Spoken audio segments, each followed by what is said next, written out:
business fundamentals or battle to business segment for you guys today. Again, if this hit, we might just start doing that from here on out, man, because I feel like it meshes into everything that we already speak about, and it's something that we're all doing, right? So, For with sure. all that said, Ben, if you don't mind, we'll just do a quick intro, let people know who you are, and then we'll make our way around the table. Hey everybody, how you doing? I'm Ben Pappas, retired Marine Corps Lieutenant Colonel, served time in the infantry, Force Recon, commanded a Marine Special Operations / Marine Raider Battalion. Also did some time as a diplomat overseas, working with the interagency, and now today I do executive coaching. I help people to build their businesses and to make breakthroughs and get ahead in life. So check me out on my YouTube channel, Ben Pappas One. I cover a lot of leadership profiles, doing interviews. Interviewed Jake yesterday for about 3.5 hours. That was fire, man. Fantastic. So yeah, come check out the channel. I'm trying to grow and catch up to speed with these guys. I appreciate it, Ben. Does it sound like we're getting a lot of feedback from Jake, or is it just me? All It's right, we just got a lot of like white noise, a little bit of white noise. white noise from you, Jake. That's better. Bobby, if you do a quick intro while Jake sees what's going on, we'll go from there. Yeah, man. Bobby Aller, former paratrooper, 82nd Airborne Division. Worked for a 501c3 called Tours of Duty, bringing people back from Vietnam, POW, MIA. Worked with several historians, good group of people, all veteran based. Here lately, I've been trying to extend my reach a little bit. If y'all missed yesterday's with Jake and Ben, y'all missed out on some straight gold. It's still out there. I'm gonna tell you, it had me so excited. The next morning, I got up at 4 a.m. I'm out here walking down the damn street in the dark. Got up, shaved my face. Y'all didn't notice I didn't have a I beard saw, anymore. man. Man, I got up, got clean, put my smell good on. I said, man, I got to dress for success today. That's That's awesome, fantastic. Bobby. Jake, Is there still some feedback? no, you're good. Yeah, you're good. Okay. All right, man. Hey, listen up, man. I'm telling you right now, we starting to catch fire. I did Ben's interview yesterday. I'm cutting it up today. There's a lot of good stuff in there. We are starting to have so much success making pilots. Ben was talking about, we're at almost 400 plus pilots right now. And I got a call yesterday because I put the picture out of the kid in the WAF. I thought that was our first WAF pilot. I got 2 phone calls last night from guys giving me the business because they're already in WAF school ahead of him. So what I thought was 5 turned into 7 almost automatically.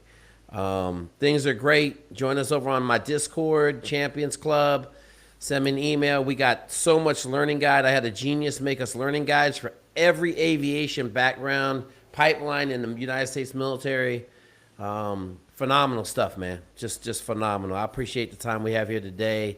Bobby, thank you for the shout out. Man, I Ben, would have thank you for loved to have had that pipeline when I was younger, man. Like to streamline it. Oh my God, where I'd man. be today. Yeah, it'd make a huge difference. And Bobby, to your point, when you said I got up at 4 a.m., it's funny because I heard Jake's voice. It was like something I was like question, and then I kept hearing 4 a.m. is unmatched. And I was like, oh man. But it's the power of a little power of inspiration, motivation like that, you know? You done got your 8 in by noon. Right? Yeah. That's awesome. That's awesome. And yeah, folks, Jay Doyle is retired U.S. Army Green Beret, host of the Green Beret Chronicles show, which again, I'm starting to revamp that channel to get some stuff going. So if you guys haven't been there already, or if you don't know who I am watching on the channel right now, that's a quick little background around myself.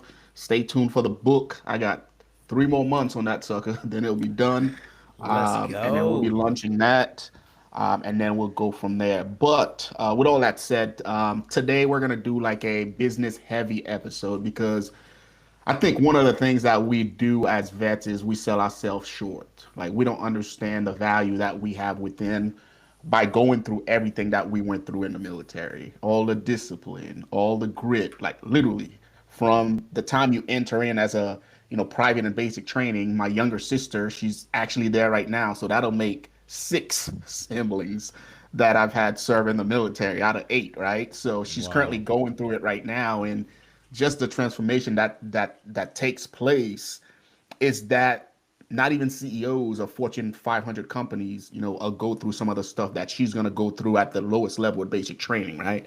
So we do sell ourselves short. And there's a quote that I want to start the segment with, and it states, the wealthiest place in the world is the cemetery, right? The wealthiest place in the world is the cemetery because people like us will have these ideas, we'll have these inventions, these business ideas, and then we don't do anything about it, right? And then next thing you know, we're 60, we're 70. Ideas still there. We still have the fire in our belly. That's like, man, I should do this. I should do this. And before you know it, you're dead and you take it to your grave and it never comes to fruition, right?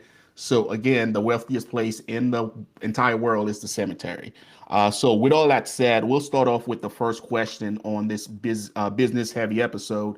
And that's going to be, we'll start with you, Ben. How do you take an idea from it being just, a thought in your head to a reality, right? How do you take it from you wake up one morning, you're thinking about it, and next thing you know, it's actually happening? What's your process, Ben? Yeah, I mean, I think just going into a regular planning process for me, number one thing is you got to frame the problem. What problem are you trying to solve? And I think answering the question of what business are you actually in? You know what I mean? So, what problem are you trying to solve? What is the context? What is the problem you're trying to solve? What are you trying to accomplish? Learn as much as you can about it. Learn about the context of it, the situation. Let's say it's in business. You're trying to learn about the market size. You want to learn about the competition. It's interesting right now because I've got currently a startup tech founder that I'm coaching, and we were working together yesterday on his pitches, on doing some venture capital pitches and things like that. But these are the things they ask right up front. So the couple of the questions are, why this? Why now? Why you? Okay. So I think as you start going and exploring these new ideas to form a business around, and I think that's what we're talking about, forming a business, not just like, hey, I want to go get an ice cream cone, so going down to form a business, you got to ask yourself, so why this? Why now? Why me? Right. And as you build that up, these are the questions you're going to have to answer to your customers, to your clients, all these things like that. But I think the number one thing is to really understand, what problem are you trying to solve right now? Get that very clear, and then understand, what business are you actually in? Those couple things right there will make a huge difference for you as you begin to take it from idea to then action. And then it's really simple. Have a simple plan, break it down, Barney style, into actionable steps. Plan of action and milestones. This is basic project management. So plan of action, milestones to get there. Get that in your calendar. Jake and I talked about it yesterday. Jake talked about blocking off time. You got to block off the time. So, again, in the Marine Corps planning process, we talk about BAMSIS. BAMSIS, the B in BAMSIS is begin the planning. And the first step in begin the planning is arrange the use of available time. If you don't arrange your time and you don't get a time schedule, due outs, blocking off time, you're screwed. You're not going to do anything. So you gotta plan in the macro and the strategic, but then live in the micro. Get down to the gnat's ass detail of what are the actionable steps you need to take, and then begin knocking things out. And if the first step is learning more, then that's a research step. Okay. And then if the first step is making phone calls, emails, building that thing, getting the MVP, the minimum viable product, done and shipped. You got to ship though. The bottom line, I'll close it out here because each of us could talk about this all day. This will turn into the Jake 3-hour interview, but it's it's honestly, and as soon as you can, folks, the biggest thing I'll say is figure out what problem you're trying to solve, what's the context, and then ship. Man, get that out there, interacting with the market, get feedback. Don't get hurt. Don't get your feelings hurt if it's not good enough right now. If people are like, no, and then ask them why. That's the gold. If they turn you down, the valuable thing is, well, why did you say no? What would have made you buy? And here's a great sales question, okay? The unicorn question in the sales process. I teach this to people as well too, all right, in the closer sales framework. But knowing this, when you hit that obstacle with them, ask them, if this were perfect, would you buy it? Well, yeah. Well, then what would make it perfect? Okay, and in the closing on the way out, your feedback, what would have made you buy this? Well, it's just this. It's maybe you don't have the skills.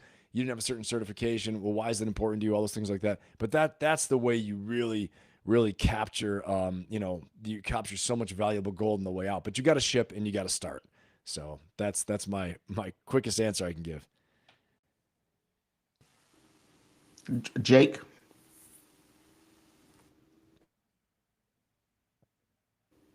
you're on mute, Jake. A lot of times in life, we have ideas and we don't take action, just like you're saying, like the graveyard's the richest place in the world. I tell everybody, we just talked with Ben yesterday about all of this stuff.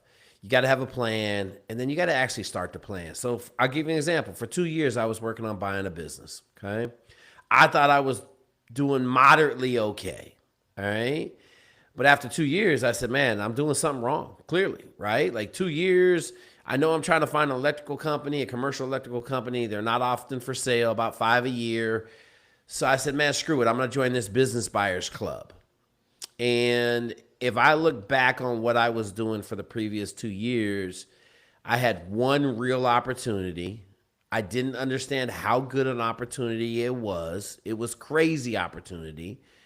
And I really hadn't been doing that much. But what joining the Business Buyers Club taught me was there was 1,000 things I didn't know, even though I thought I knew everything I needed to know to go buy a business.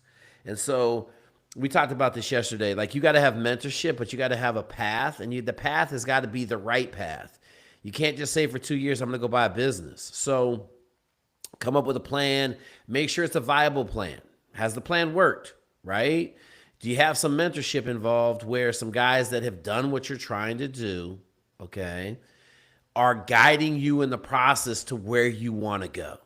Okay. That is a very key attribute to being successful in life. It's easy to say I can get there myself, but it's impossible to do.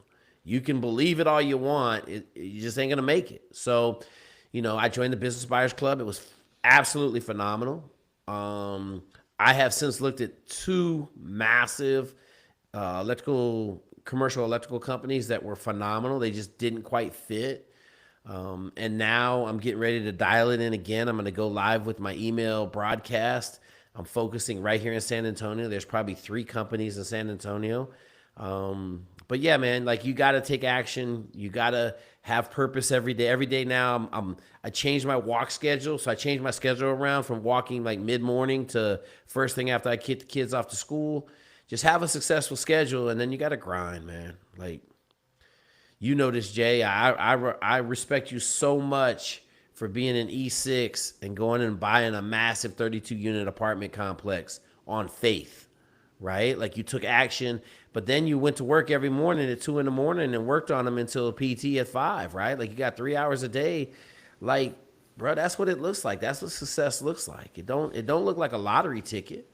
People don't Dude, want it to was pay that wild, man. price Like, though. I had my in-laws out there with the truck pulling out bushes. It was wild, you know what I mean? And but I remember that one, man, because the when I went to buy it, of course, I didn't have any credibility. I didn't have established credit as far as commercial real estate. So I had to buy it on a hard money loan, right? Which my interest rate was like 10%. So it made just enough to pay the mortgage. But I had that long term thinking, and it's, you know what? I need to, like, I have a year to essentially force appreciation to make it worth a lot more, and then I can do a interest rate refinance, a loan at the end of that year. So, to like Jake mentioned, like, I was waking up in the morning, going over there, flipping units, and then by the 6:30, because it's right outside the gate, I would go to work, and then at 12 o'clock, lunchtime, 11:30, I was back out there doing the same thing, because I knew if I didn't get it to where it needed to be, like, I wasn't gonna be able to refinance, and I would be stuck with that payment, and then the building would have went under.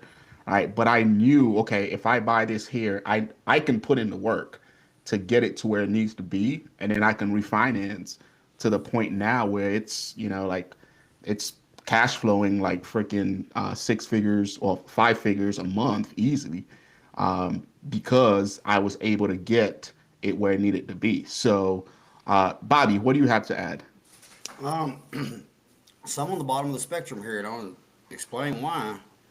Because I had a different mindset in getting involved. And one, um, debt was always scary to me. I was growing up with the mindset save up your money, pay your bills off, da da da da da. Not with the mindset of, you know, don't spend your money, spend somebody else's. So, whatever's in your bank account stays, borrow from the bank, leverage it. That's what they're doing to you anyway. Um, and then you also got like, you got to build that too. I don't, my dad would be like, I never heard anybody sign anything for me. My dad would be like, save up, son, you'll get it. So next you got to come up with a monetary goal. And then a lot of people that's never had much, you see it every year. I call them when they start balling at tax season. You know, that's that one moment right there that they got a chance to maybe do something with it. But then they gonna loan it to some dude. He gonna go flip it for them. And it never works out. It's always some fast scheme. So that's been kind of my deal. But I really liked the other day when I emailed you. You had an auto response on there for everybody already set up that wanted to go to SEALs and everything else. I want to bring that up because Oh, I you know talking about time me, is money, Bobby? and you're like, man, if you can do this, come holler at me.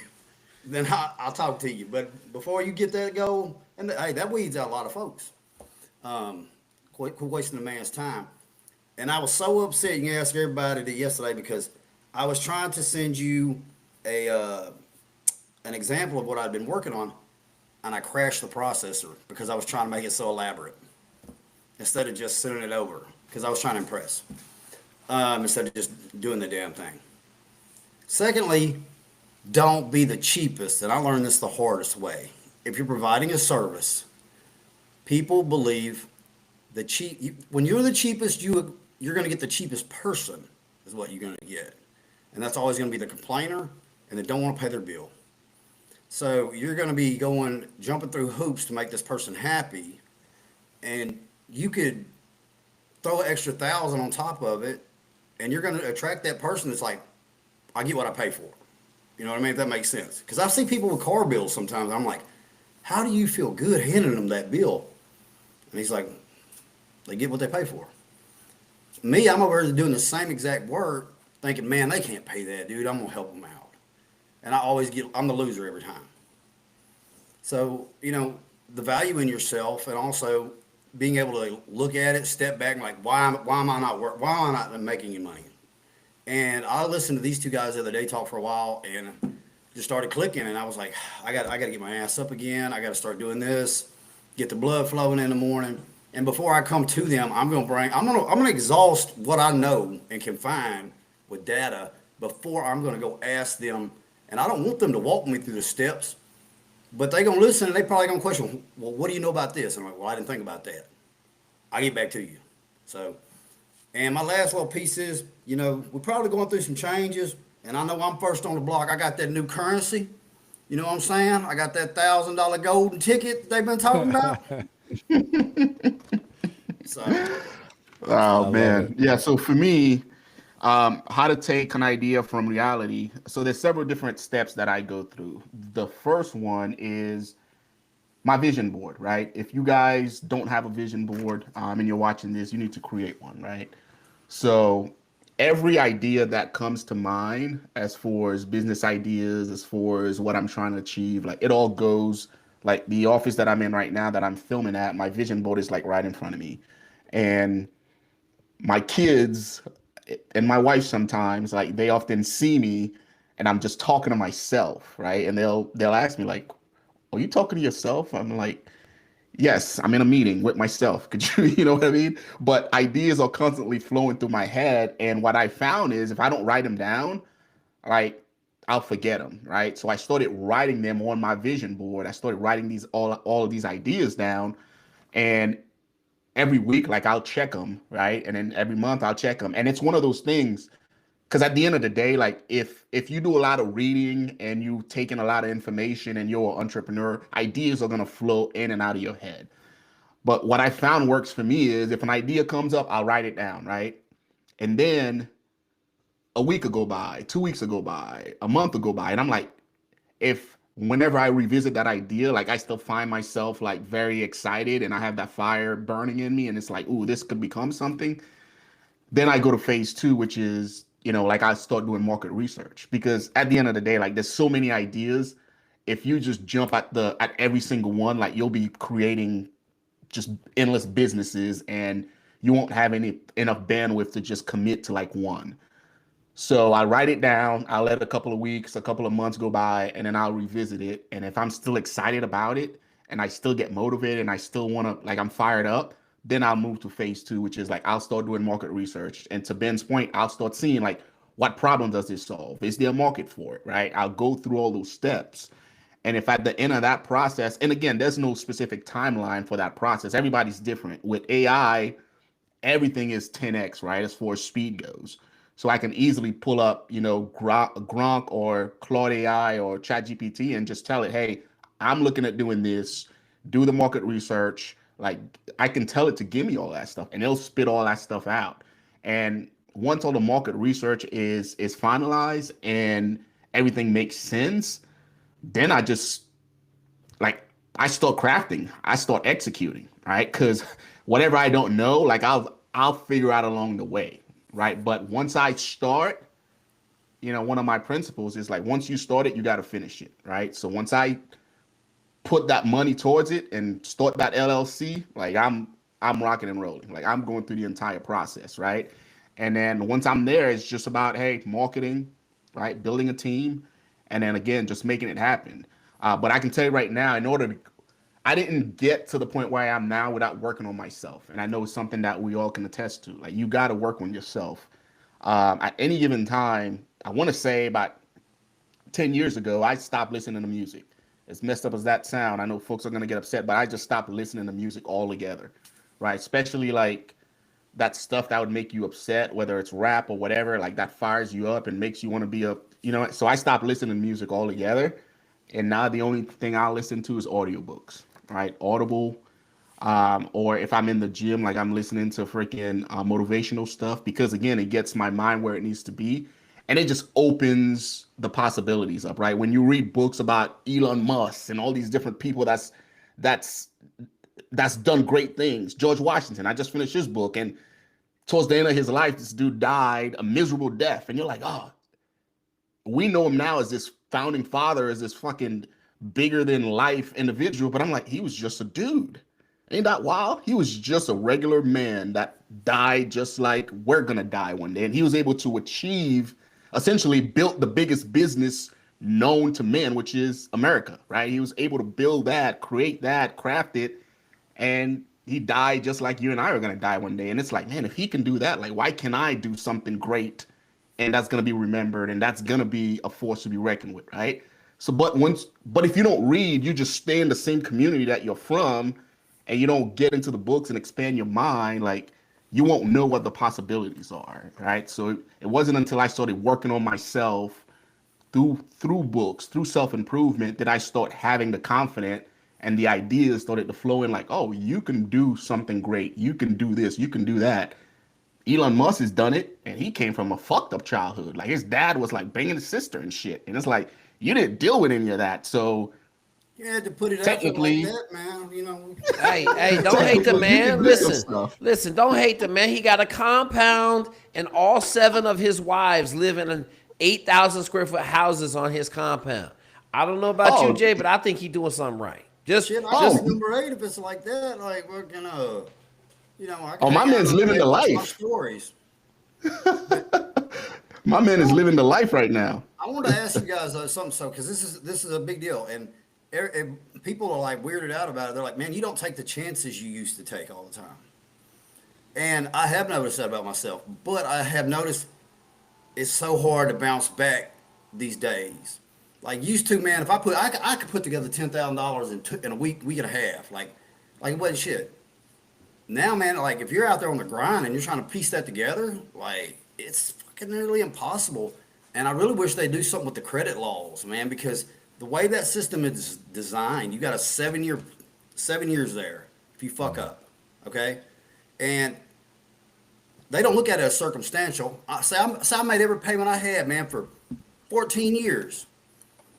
But then you see a bad, like 6 month there, I might have went through a divorce, something bad, health, whatnot.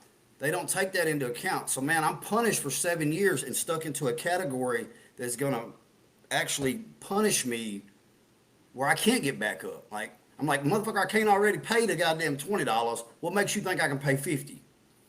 You know, so that's kind Yeah. of a, I mean, that can really put people in the hole. Like, that's something that needs to be addressed. Well, Hey, I Well, I mean, think hey, folks just need to know like there's services out there that can possibly help them fix their credit, right? yeah. There's companies out there like that's all they specialize in is fixing people's credit. But again, if you're serious about it, like you just have to find that company and invest in yourself and get that credit fixed. It's doable. People do it all the time. Oh, You know what I I mean? You just understand. have to invest in I've tried. yourself. I've done everything under the sun. But also, when you pay something off, you're like, man, I got that off my back. My score dove because I paid Yeah. them bills off. Yeah, I mean, I'd say Yeah. just a quick tidbit for anybody watching as well too. And Bobby, to your point, just look up Dave Ramsey. Do the Dave Ramsey method. Honestly, I mean, it's very simple.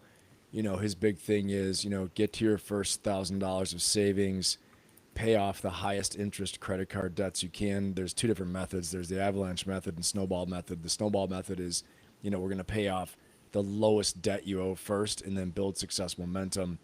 Get to 3 to 6 months of war chest, means savings for your life, for living, and then you begin investing. So I mean, that's a very successful method because you gamify it. You gamify it like a video game. You're gamifying getting out of debt, and then once you get out of debt, the credit score will go up. Now, if you went through a bankruptcy, there are ways to repair that and gain faith again. But he says it. He's like, I don't use a credit card.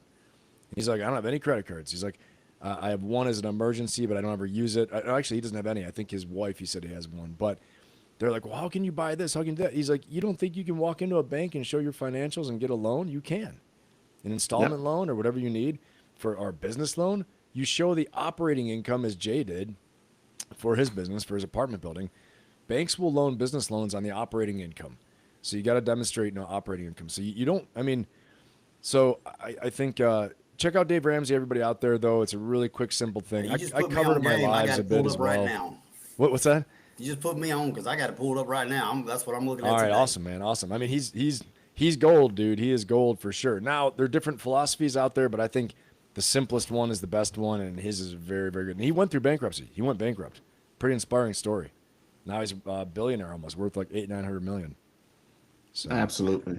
Absolutely. All right, here's another one for you guys. Self-doubt. Like, how do you guys deal with self-doubt when it comes to starting new ventures, starting a new business, getting that LLC together? Like, how do you guys personally deal with self-doubt, whether or not you're going to be successful or not? We'll start with you, Jake. So, you know, it's funny you said that. I'm trying to buy a commercial electrical company. So I get in contact with a 60-person company out in California, Riverside. Okay. The owner's trying to sell it. Has been trying to sell it for 2 years. He crazy terms, some stuff I just didn't like. Okay. So to get the information, I had to get a lender, got this awesome lender named Jay.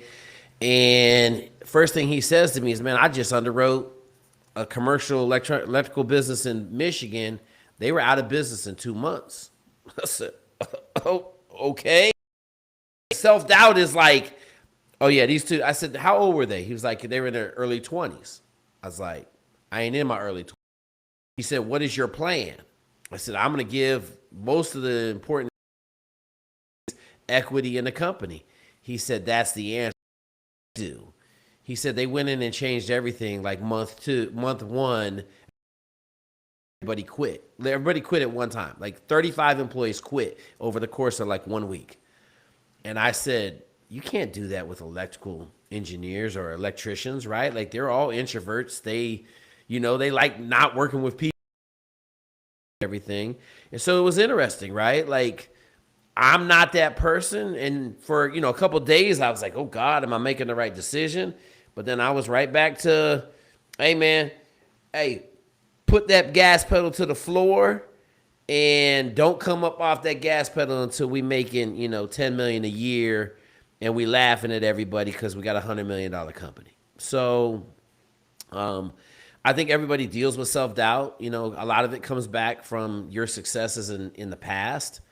I tell everybody, you know, like my new mantra is kind of like, I don't lose, man. Like at 54, I don't figure out how not to lose, you know? And I wanted to say something to Bobby because Bobby, I think we're all in that same place except Jay.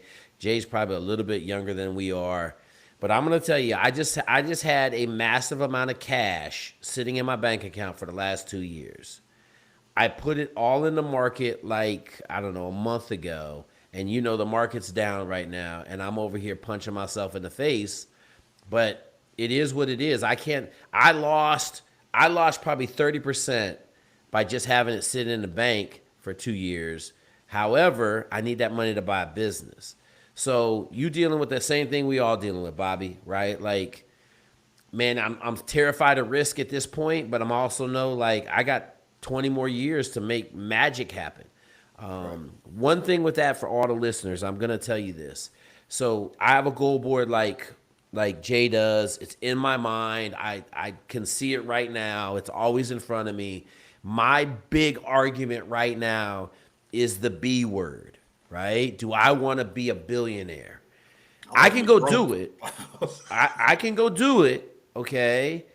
But I'm going to sacrifice family and raising 3 boys. And so I've been fighting myself to be a billionaire because I've got to give up a lot of stuff to get that. And so I've kind of come to the realization that, like, look, let me just get to 20, 30, 40 M, and then I'll be all right. And I'll let one of my kids hit that B, right? Because I have to raise 3 boys. I got 10 more years with kids, and then I'll be in my early 60s. And if I decide in my early 60s that I want to go run down that B word, then I'll go run it down. So just understand this, Bobby, you in the same place we all are. Yeah, That's some good feedback, Jake, because I read something that said, and this dude's is like a multi-millionaire, billionaire type, and he was being interviewed, and somebody asked him, they was like, hey, what's your definition of success? Like, how do you know like you've succeeded in life? Like, what does that look like to you? And he said it himself. He was like, to get to the point where I am right now at 80 years old, and for my kids and for my grandkids to still want to come see me. That's what I define as being a success, right? So, so yeah, you're absolutely right, Jake. It's all about finding that balance to where, because at the end of the day, like, what are you doing it for if your family's not around, right? If you can't enjoy it to the fullest. So yeah, it's not easy, but it definitely is, because now you gotta sacrifice the drive of wanting to be a billionaire to, you know what, like, if I get to a billion and my kids aren't around, my family's gone, like my grandkids are not, like, what's the point, right? Ben, how do you manage self-doubt when it comes to new ventures and succeeding?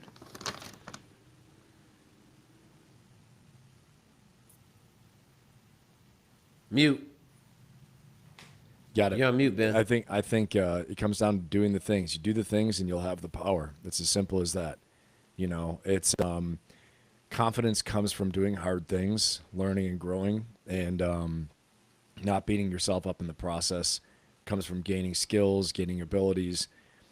Comes from growth. So I just think that, starting out again, Jim Collins, a great business professor from Harvard, wrote From Good to Great, Great by Choice, Built to Last, all these books. They're great. And I teach a lot of stuff to my clients. I work with them. But for everybody listening right now, I mean, there's a concept he talks about called fire bullets first, then cannonballs. And it's the same thing as in, honestly, Marine Corps planning process, military planning process, right, for all of us. The BAMSIS I talked about earlier, right? Begin the planning is the B. A is arrange for reconnaissance, okay? And then make reconnaissance, the M. Complete the planning, issue the order, supervise. So in the arrange for reconnaissance portion, you're firing that bullet before you fire a cannonball. Before you fire, a javelin or something, you want to make sure you identify the target. And so what they're saying is that you ship that minimal viable product, right? And so this is how you can get over the doubt, is by doing the things like I'm saying, but you have to take meaningful actions, meaningful steps, and as you gain little incremental success, little incremental wins, you're going to build up self-trust. You're going to build up confidence. And so first of all, taking the actions. But I'll tell you this right now. It comes down to the very simple things like your bookends. When do you go to bed? When do you wake up? Are you keeping the basic promises to yourself? So you did your calendar. You blocked off the time. Did you start the action on time the next day?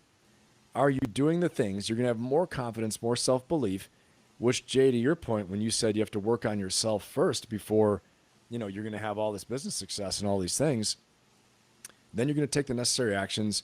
You're going to have enough confidence to, build that product, build the service, to market it. This is a big problem. A lot of people don't know how to sell. They don't know how to sell. I made a video about this a while ago, things that the Marine Corps didn't teach me about business. Selling was one of them. It was like, yeah, we had to do briefing. Yeah, we had to get, quote unquote, market share for missions and show why we could do it. But it's to me, not a whole other thing, but it's definitely different trying to get people to invest in you and give you money. And there's a whole lot of psychology involved in that. But until you learn that process and try it, and this is the key to business. If you're in business, you're an entrepreneur, you have to learn how to sell. Jamie Dimon is probably one of the best salespeople in the world, right? A lot of CEOs come from a sales background. So if you don't know sales, learn it. Your confidence will go up. Your self-doubt will go down. The more calls you get on, the more times you try sales, you'll get better at it, and your confidence will go up. Because I'm telling you, you close some deals, you get on a streak, you close some deals, you're like, man, I'm the shit. I got this. You just created something from nothing. And so you got to believe in your product or service, first of all, because if you don't, it's going to shine right through. So build something great, the best of your ability, interact with the market, fire the bullet, right? Get the feedback. It worked, it didn't work, it's better. How can you get better? Look at yourself in the mirror. Was it as best you can make it? Okay. Once you gain traction, you nail it, then you scale it, right? You're going to fire the bullet, then fire cannonballs. And so, to me, that's how you defeat the self-doubt. The self-doubt's always going to be there. Honestly, almost for anything, you're going to have it. And you can talk yourself out of it. You can talk yourself out of it, pump yourself up, but you're always going to have, there's a little twinge of it. But if you have enough experience with it, how to deal with your own psychology and your own feelings, you're going to steamroll right past it. Like I know Jake, for certain things, there may be a little bit still left over. He's steamrolling right past it. His self-talk, he's like, I got this. I don't lose, I win. Boom. He rolls himself right up on stage. Bam. Same thing, Jay, same thing, Bobby, right? And I'll say this, self-doubt, your first time going to combat, everybody makes the enemy 10 feet tall, right? It's like, whoa. But I remember hearing that from seasoned Marine Corps combat veterans. They said, don't make the enemy 10 feet tall. I think it was like, I don't know, some general from Vietnam who'd done insane stuff. And they're right. It comes down to a science. Business comes down to a science too. A lot of psychology as well, but you got to know the science of the psychology of selling, managing yourself. And then again, fire the bullets first, then cannonballs. Spend time in reconnaissance. Ship that first minimal viable product, service. Make contact with the customers, with the clients. Do your best. Prepare your best. Do your best. Learn, grow, adapt, and get over it. But I think you got to step forward. And again, one of the keys for anything in life and success, you guys all know this, stepping through fear. So a lot of times my clients, my coaching membership, my community, whether it's a one-on-one coach, executive, owner, founder, executive level, or it's small business, or it's an individual person in their career, trying to do better in their corporate career, we talk a lot about pushing through fear, a lot about overcoming doubt, a lot about gaining confidence and clarity about what you truly want. We spend time in the vision process, a lot of time in the goal setting process, and then breaking those goals down to actionable tasks. When you take the bite-sized things, like they say, how to eat the elephant, one bite at a time. When you take this on bite-sized small tasks, the doubt goes away, Because, for example, let's say you have a big speaking engagement. You're going to speak in front of 500 people. We all know you feel a little bit, especially if these aren't your people. They're not your subscribers, your followers. You got hired by a corporate to go in there and everybody's like this. Now the boss is excited for you to be there. The executive, Jake, I know you've been there. I've been there. The team is excited, the leadership team, but the people don't know you. They're like, they might look you up. I'm not at 10 million subscribers yet, so they don't know me. You know what I mean? But through your preparation process, again, you're breaking down the small tasks. You overcome the self-doubt because you know that you're going to get up there and deliver. You're going to give a great talk, totally set. You're off book. You're ready. You're going to bring the fire. And again, so preparation defeats self-doubt as well too. So that's it. I know it was a little bit long-winded, but that's what I got for y'all. It's all gravy. I wanted because you hit a bunch of spots where I was at, and it's kind of like talking about self-doubt, and I'll tell you where I have a problem at, especially is I have to be goal oriented. So if I don't have a goal, I'm not out there running the streets lifting, because if I got something that's going to challenge me, I will over prep. You know what I mean? Because I'm always worried about, okay, what about this angle? You know, when I'm sitting there looking at my op order, I'm like, well, wait a minute, what about over here? And people are like, man, you overthinking it. I'm like, no, I want to have a contingent. And I do the same when if I speak to somebody, I'm very reactionary. So you're not going to get a bunch of out of me. And it's funny you bring up about the speaking, because these guys, wealthy, these big, they want to do these group team building ordeals, and they're aspiring to be you guys while you're aspiring to have their side of it. So they look at y'all like special ops, bam, you know. They got guys paying them $10,000 to go out there and smoke them in the water and ask for more, and they're gonna hand you a certificate in the parking lot, so they can go show their friends. And it's just a lot of psychology goes into it. And y'all were talking about the music. I bring that up. I said, man, I hadn't turned my radio on in like 3 years. If you ride with me, man, we in silence because there's enough going on up here.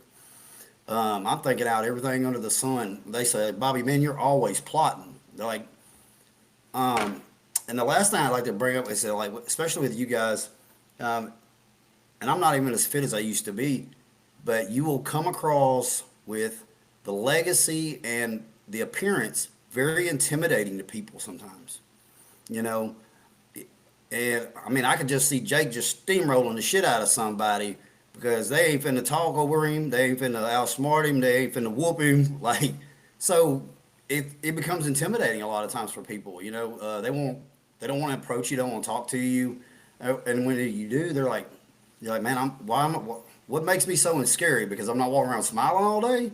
Hell, I'm thinking on something. But that's always been an issue as well. I've had a reputation before, and I'm like, well, name something I've ever done to somebody. I say, I've never done anything but help. But it's the appearance and the, mantra behind it, or however to say it. And the last piece I'll throw on that is the books. Books, books, books, books. Man, I used to get in trouble at school because I would put a book inside of a book, inside of a textbook. And I'm over there reading all day long. And they come back here and take my book from me. And I'm like, shit. Well, the thing is with books versus being able to touch these buttons with ChatGPT and all those things is you don't get the details anymore. Now it's a hypnosis, and the details are key. I read and go through so many things of the actual documents and not the summary, because I catch details that matter later. And then I start piecing it together.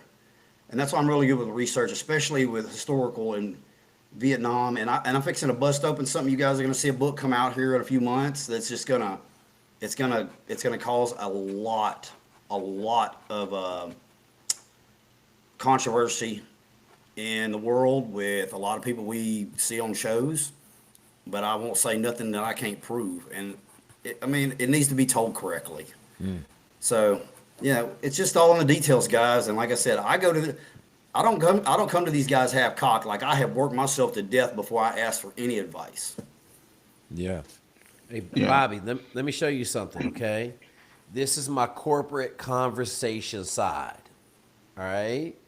And I thought it was stupid, all right? But it works.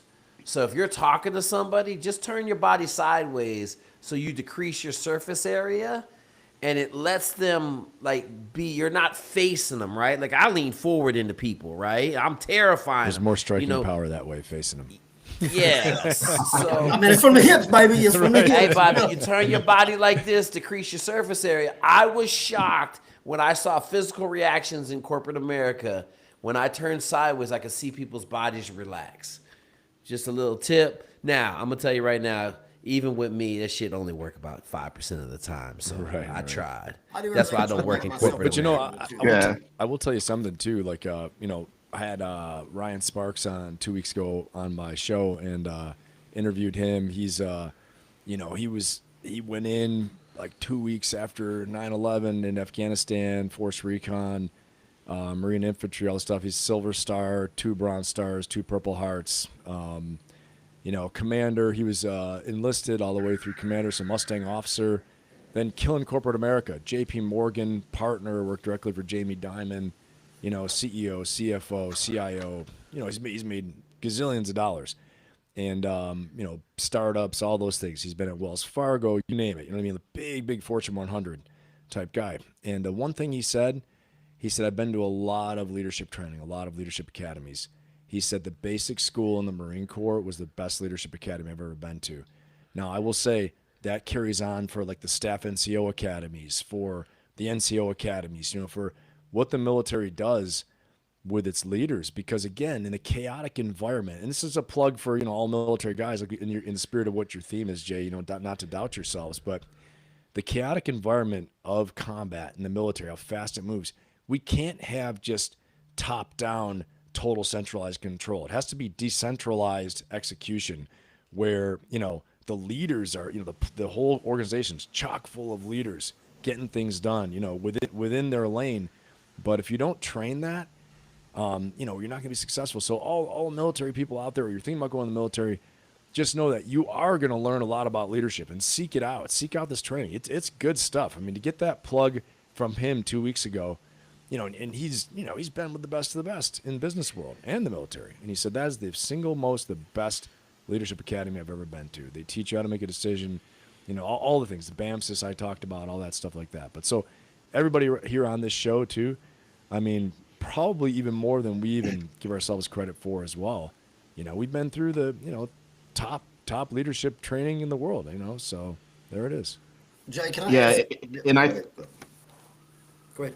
and I think it's one of those things that, and I always say this, like we leave the military thinking that, like since less than fortunate people go to the military, we think that we're not worthy, right? When in reality, we're like, the military has made us into something that most, like to Bobby's point, people are willing to pay $10,000 for, you know what I mean? Yep. But we got to know that, hey, when we leave the military, we have these capabilities so we can step in those rooms and dominate, right? But if we leave the military and we think we're a one-trick pony and we can't do anything else, then we're screwed, right? Which, again, it goes into the mindset of rewiring your brain and understanding what you as a person can do.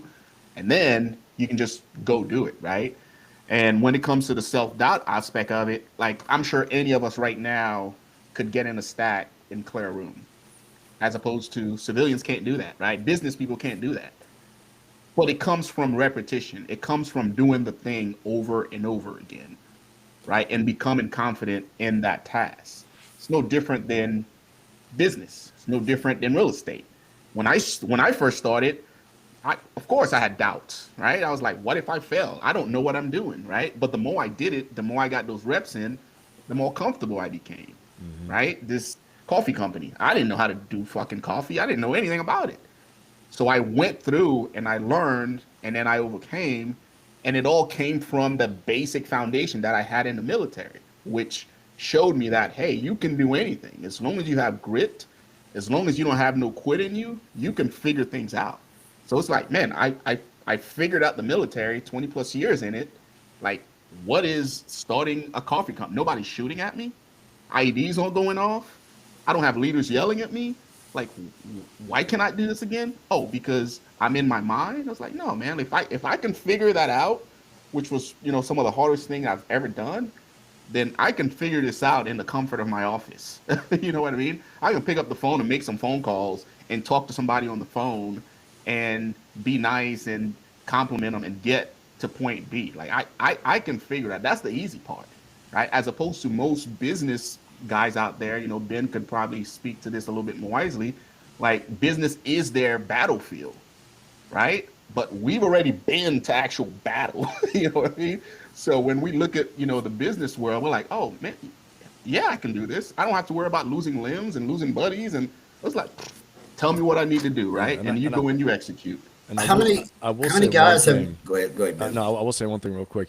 And just, this is not for us to be like, we're not putting down. No, absolutely not. Because trust me, because what I want to say is that there's a one true reality that if I die in combat, I'm going to be honored. Okay. I know that. And, and one time I was given a talk, a big, talk to corporate keynote. And I said, well, I know for sure if I die in battle, I'm going to be honored. I'm going to be, everyone's going to say, whoa, you serve his country. You get killed in business. There's no glorious homecoming. So just understand that, you're going to be embarrassed. You're going to be shamed. And I will say, like Jay, you and I had this talk, the getting and business capture is very difficult. And sometimes, short of death and, dismemberment, being killed, all those things like that, the business battlefield can be as stressful in many ways as, actual combat, because it's not just your life on line, it's your livelihood, your family, people's lives. If your business goes down, you might lose 30 people on your team, lose their jobs, So, I want to highlight that as well too, because in some ways, it's even more competitive in some ways, obviously the craziest, most destructive chaos is combat. It is the hyper competitive. It's the alpha, the omega, all those things like that, because it's absolute, right?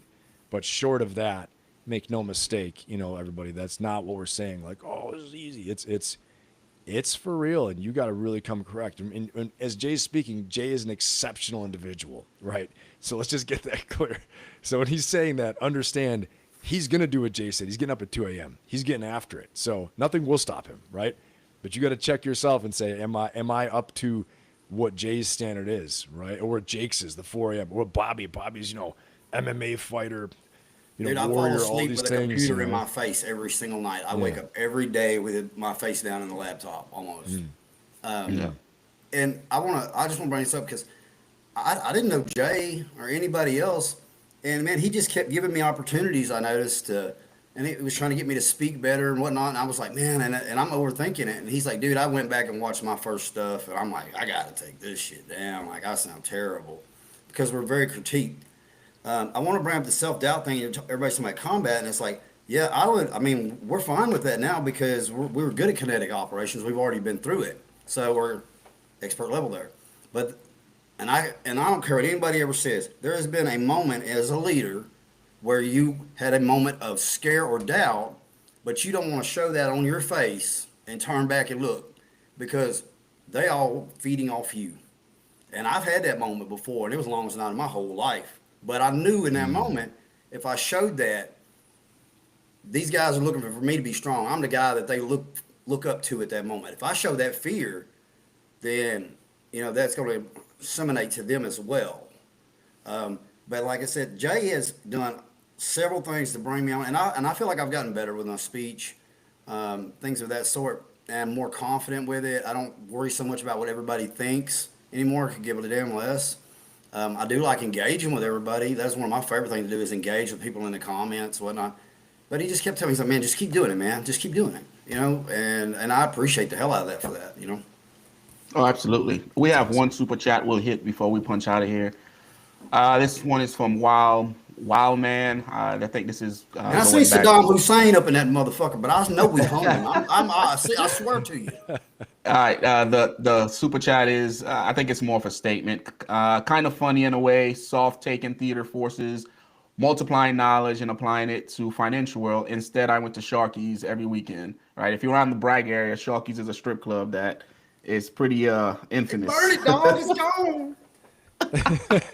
Any last words before we punch out of here? We'll start with you, Jake. Any last word with anybody thinking of starting a business, entrepreneurship, and then we'll just make our way around.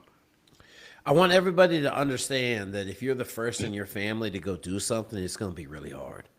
And I know a lot of people, I was on a Omega chat with a bunch of Naval Academy, some of the best young men in America.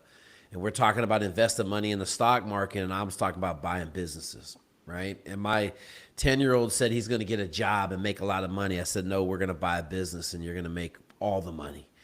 So just understand this, like there's different ways in life. There's different ways to get to the top. But most people that come out of a modern, let's say middle-class family in America only know what they learn. And that's about 10% of what you could do in life. Go find that other 90%. Ben?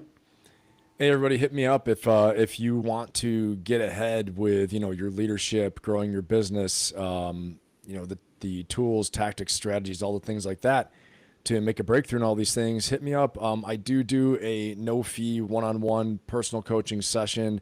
Again, it's free discovery and strategy session, and I can help you out if you choose to work with me. Awesome. If not, I get a chance to serve, so it's part of my mission. I also have my Ferocious Optimist coaching membership and community. Why do I bring all this stuff up? Because this is the best way I can help you directly. There's a lot of free content out there. Obviously, the show just today. Check out my YouTube channel. I talk about this stuff all the time. My personal mission is to be an inspirational leader to help people make breakthroughs and create positive, lasting change in their lives. So that's what my channel is all about. Check me out at Ben Pappas on YouTube. And the links for all these things are in my bio. And you can also email me at benpappas.com, ben@benpappas.com, my website, benpappas.com. All right. Thanks so much, everybody. Absolutely. Bobby? Yeah, I tell everybody, I was like, these guys are giving you free advice that everybody else in the world's paying for. I'd say take it up on it. And then I was thinking about something with Jake. Think how big you want to be and how much you want on your shoulders. Because when you get to a certain level, you got families that are depending on you at that point. You know, and I've heard many people, I'm like, man, why don't you just shut it down, dude? Man, be done. You're like, you're good. I can't, man. I got 100 families that are, looking for that job next week. So that's why I don't shut it. And that's the same with, man, Elon and them could roll out today, tomorrow, whatever, and be straight. But so many people depend on them for that reason. And I will bring this up because you can get ate up when you think you're the best. And I want to give a good instance. Donald Trump. They can talk all they want to about him. He was a billionaire, and Washington ate his ass up in 2016 to 2020. But what he did is he got motivated. And that's how I am, man. You beat me at something, like you was talking about at the basketball game the other day, you ain't fixing to beat me, man. You won't outwork me. And as a leader, I made sure to do that, even just as a team leader.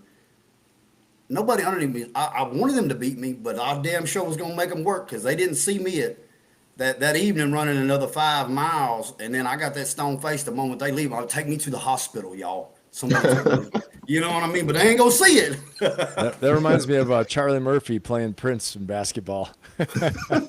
He's like, gang, blouses. Right. Oh, but yeah, we'll keep this one going, man, because I feel like I get more value out of this. You know what I mean, as far as business and just building people up. And let us know what you guys think about this one, guys. We'll just call it From Boots to Business, right? And then we'll just meet next week and we'll talk some more business stuff. Hopefully you guys watching get something out of it. Hopefully it inspires you to start your own business, right? Because again, we all capable. You just have to, again, take all the necessary steps to make it happen. But yeah, I appreciate you guys. I'm gonna go to this other consultation call, and then we'll see you guys next week. All right, see you, fellas.